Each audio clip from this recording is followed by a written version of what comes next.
You're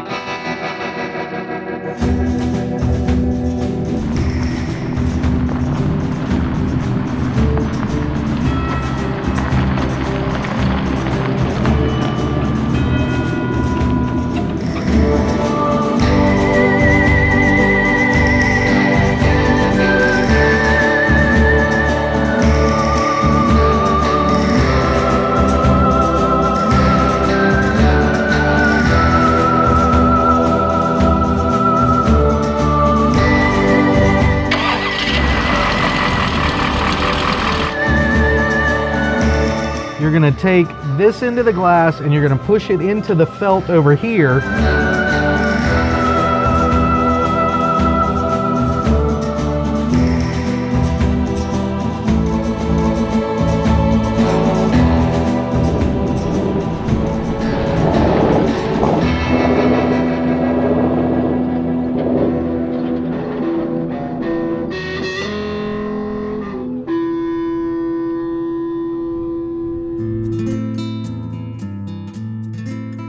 Hi, I'm Drew at the Jeep Farm in Phoenix, Arizona. So people ship their Jeeps to us from all over the world, and this is Andrew's Cherokee. This was actually his mom's Cherokee, which was in an accident. This is what we call a refresh. So we'll detail it, buff it, do new stickers. You can see we put a new support on it and all that, but largely it's an original Jeep. One of the things he had on the list was to add fuel injection and just overall make it a better running Jeep. So what we're installing today is a Howell fuel injection and a Davis Unified Distributor. Now we do this on pretty much, I'd say at this point, about 90% of our installs. The old single barrel Willys and stuff like that, we don't do it on, but most every full-size Jeep, unless we're doing an LS conversion, and most all CJs, including the 6-cylinders and the 6-cylinder Wagoneers, we're doing this exact setup. We do hundreds of these kits, and I love them because they're bulletproof. You get a remanufactured GM throttle body, and GM, of course, spent millions of dollars making this system work and was in a bazillion cars. So they basically use a kit that GM spent all that research money to make work. It's tried and true. Now Howell has perfected it. I really like this kit because it's turnkey run ready. It is not, there's no fancy screens, there's no nonsense. You just install it, the customer gets in their vehicle, turns the key, and the Jeep starts. So it also adjusts. It's really just a simple tried and true program, and we do hundreds of these. So in the Howell kit, you get an adapter plate for your particular vehicle. This is a 2-barrel stock AMC 360. We're not doing anything else to this motor except for maybe an exhaust system. We're not even detailing it. This is just an exterior refresh. So here's your 2-barrel adapter. You get, since this is a California truck, you can see it's got a California carb tag. So it shows that it's California emissions illegal, O2 sensor, heated O2 for California, and or if you have headers. If you have long tube headers, you always want to use a heated O2 sensor. You get GM plugs, a block off plate for your fuel pump. This also has a speed sensor, so your speedometer cable goes in one side and comes out the other.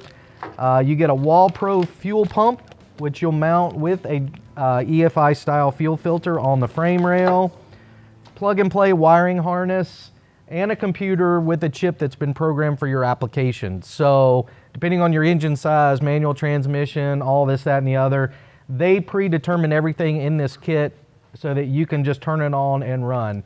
Also in this, with all your sensors, your water temperature sensor, you've got plug into the injectors, but this part, as well as the computer plugs, what we'll end up doing is cutting a hole in the firewall.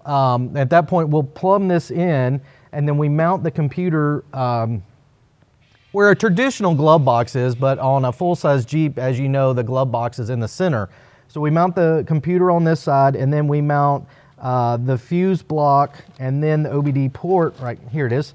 So these two get mounted inside the glove box, so that these are your 4 fuses to run. And then one of the coolest things about the Howell system that I like, in the owner's manual, you have 3 working plugs.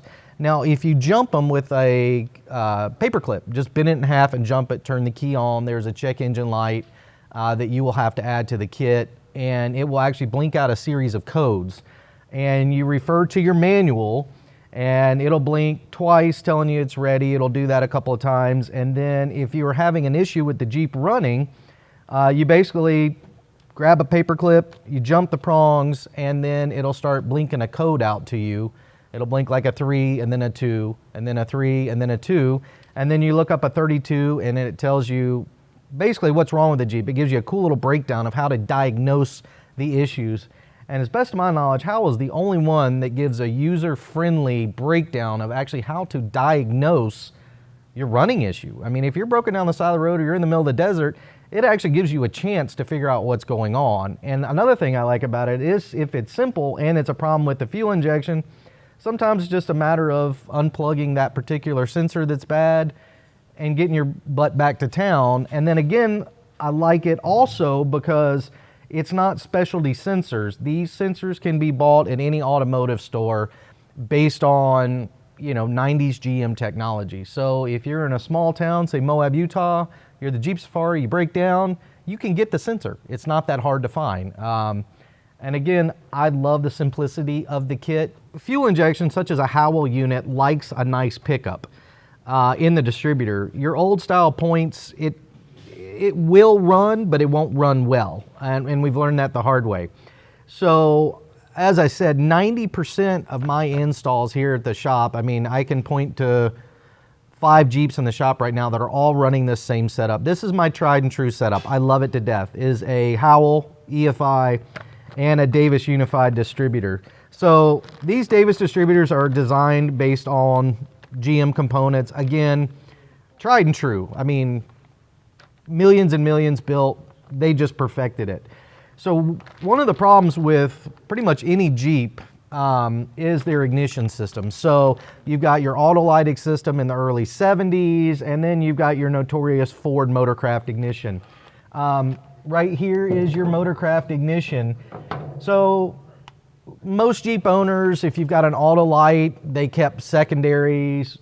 The later model 70s and early 80s, they kept the Motorcraft ignitions.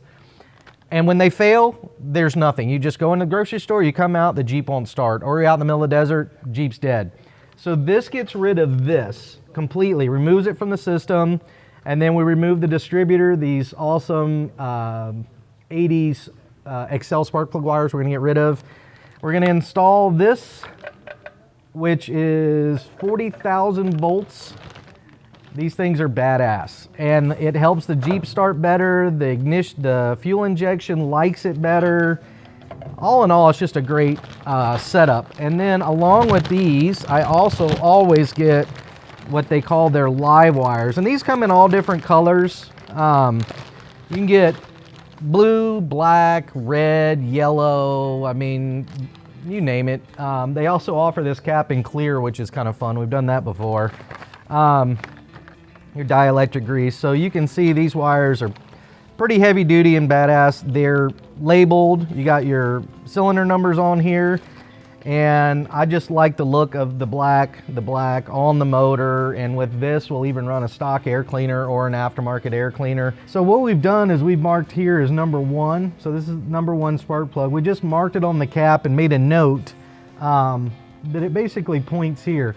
So I've already loosened the bolt that holds the distributor in. So once you get the retaining clip out, that holds the distributor in place.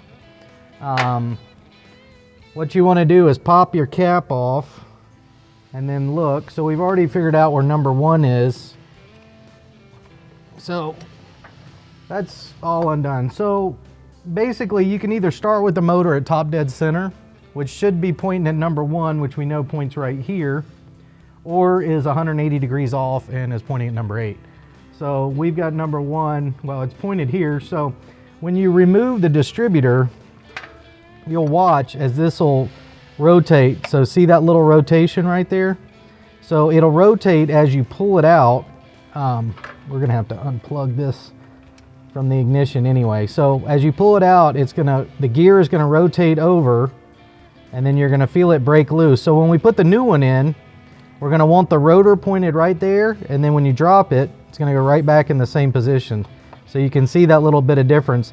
And that's where a lot of people forget that when they've never done this before, is just to make sure you watch the rotor rotation as you pull it out. So when we drop the new distributor in, we're gonna have it pointing at the corner of the valve cover right there. We'll drop the new one in, it should rotate right over. We know where number one is, and then we can set up our spark plug wires. And then once you got it to that point, it pretty much just slides right out. And here's the new one. Billet shaft, crusty, old school Motorcraft ignition. This one, obviously you're gonna have to remove your coil from the motor because your coil's here on the top of the unit now. So like I showed you this, so we're gonna aim this because you always want your diaphragm. These are pretty limited in space here. So this kind of spins around. Some people will switch over the distributor gear.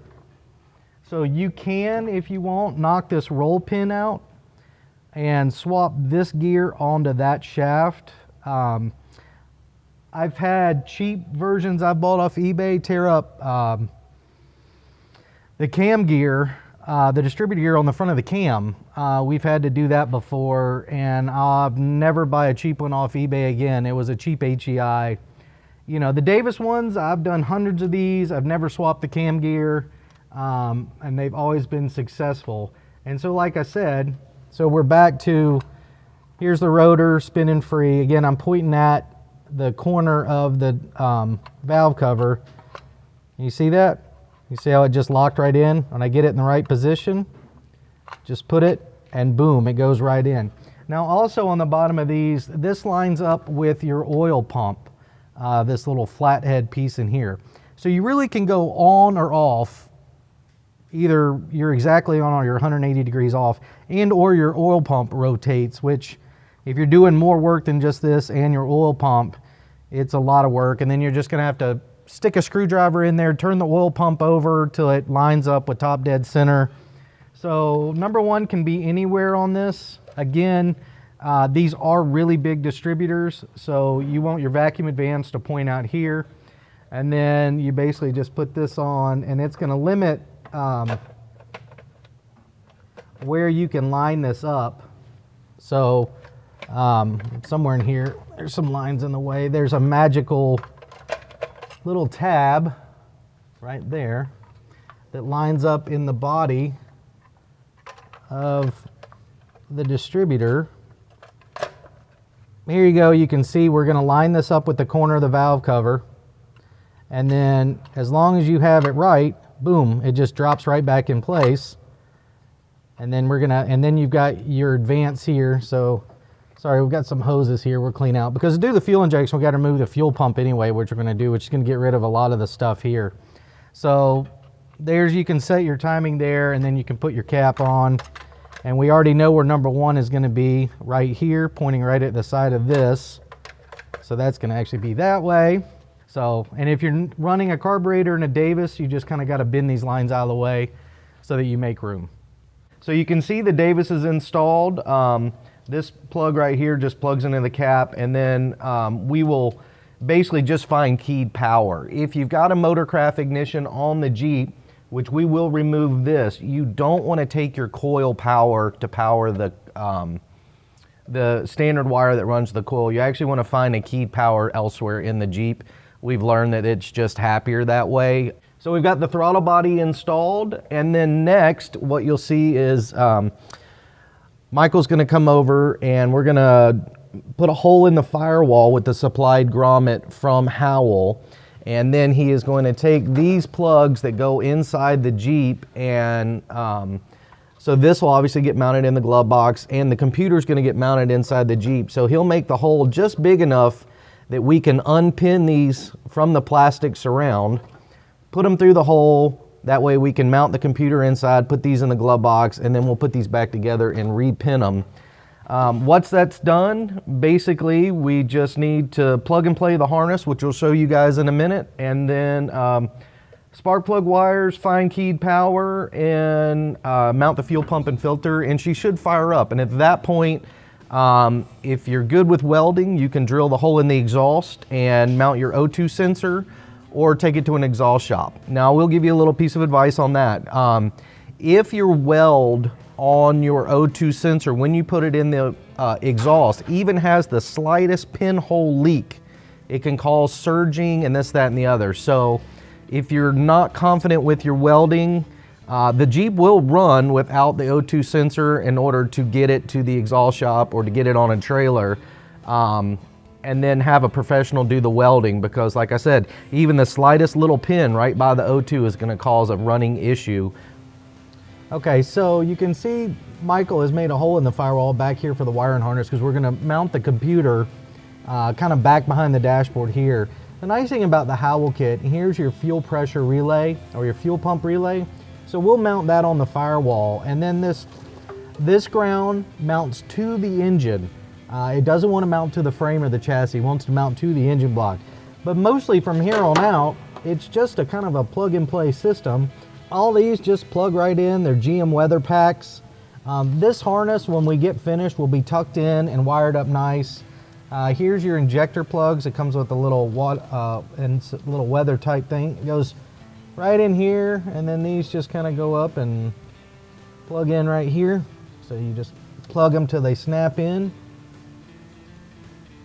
And they snap in, and then we've got a couple other sensors we need to mount. The water temperature sensor.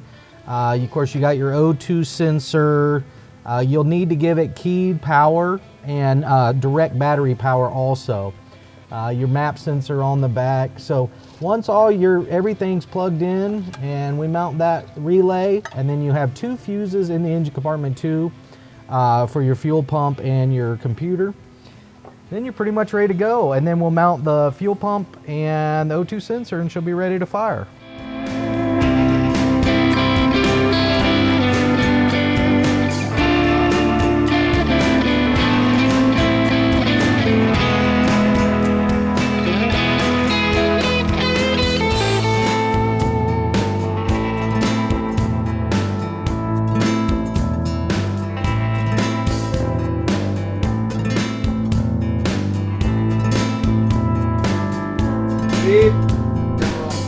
Roll B, scene B2, take 1, Mark.